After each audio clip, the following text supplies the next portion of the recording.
Hello, everybody, and welcome to the Political Vigilante. I am Graham Elwood doing another road show. I'm in San Diego, and I'm here with my friend Walker Uhl, who is the co-host of the Deeper Dive podcast. Yeah, available on iTunes. Deeper Dive is a political philosophy podcast. We take a look at current events and go back to their deeper philosophical origins from political thinkers, Locke, Hobbes, Machiavelli, things of that nature, and sort of try to explain what's going on today based on what those guys were writing about 500 years ago. My partner, Professor Nicholas Dungy.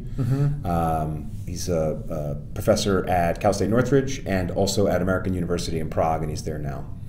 And he teaches political science, political philosophy. So that's how you met him. You were in his class and decided that you liked these conversations that he would have. Yeah, and we originally tried to do it as a live event, you know, just whatever sort of amused him we would do, and the live event just became too hard, so I said, let's make it a podcast. So about 4 years ago, we started a podcast, and we've done about 100 episodes.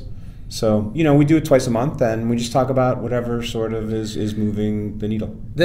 You guys, the title is very appropriate because they go into, Nick is a very intelligent guy. They go into very deep stuff, and when he refers to all of these people like Hobbes and I mean, yeah, it's deep, and we'll break down. So we did an episode on the Take Care Clause of the Constitution, which is literally one sentence in the executive aspect of, and how that leads to executive power and how that power has been grabbed through the centuries, and so yeah, we really do take a look at stuff and where that came from and who sort of thought of that and how it has worked its way into modern politics. Yeah, so it's really a cool show and it's worth listening to. So I just, you know, I'm down here in San Diego for the Comic-Con, and Walker lives down here, so I wanted to ask you, because you and I talk politics a lot, and you know, and I discuss it a lot on this show and with Jimmy Dore's show, like, and many of the viewers of this show are asking, and some already have made up their minds, like, can the Democratic Party be saved? And many people are going to say, nope. Right.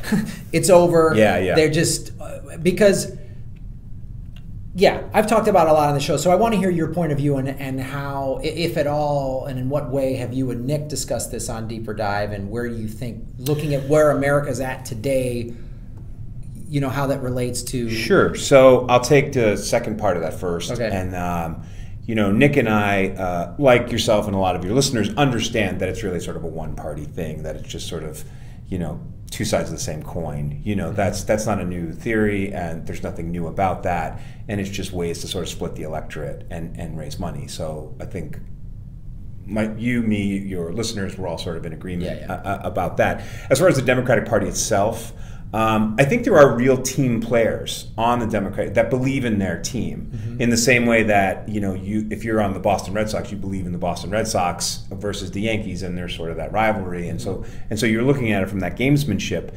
And the other part of that too is the two-party system. There's a lot of money involved, and the winning team makes more money, and so you have these Republicans now that. Well, it's not just that, though, because it's not just whoever raises the most money wins.